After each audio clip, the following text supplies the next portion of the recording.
કાનની સંભાળ.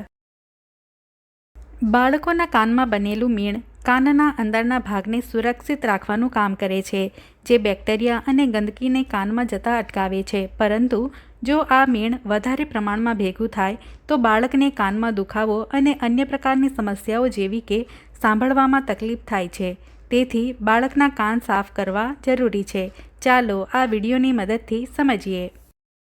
દરરોજ બાળકના કાન સાફ કરવા જરૂરી છે. સ્વચ્છ સુતરાઉ કાપડને નવસેકા પાણીમાં પલાળીને બાળકના કાનના પાછળના ભાગ અને કાનની આસપાસના ભાગને હળવા હાથે સાફ કરો. બાળકના કાનમાં કોઈપણ પ્રકારનું તેલ ન નાખો અને ડૉક્ટરની સલાહ વિના અન્ય કોઈપણ પ્રકારનો ઘરેલું ઉપચાર ન કરો. આનાથી કાનમાં ઇન્ફેક્શન થઈ શકે છે. બજારમાં કાન સાફ કરવાવાળા પાસે કાન સાફ ના કરાવો. ભૂલથી કોઈપણ hairpin, safety pin, pen, pencil અથવા કોઈપણ અણીદાર વસ્તુઓનો ઉપયોગ ના કરો.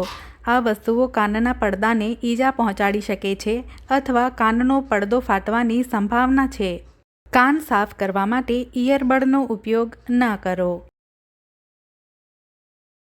જો બાળકને કાનમાં દુખાવો, તાવ અથવા ઓછું સંભળાય, ચેપના ચિહ્નો દેખાય તો બાળકને ડૉક્ટર અથવા બાળ ચિકિત્સકને બતાવો અને તેમની સલાહ મુજબ તેની સારવાર કરો.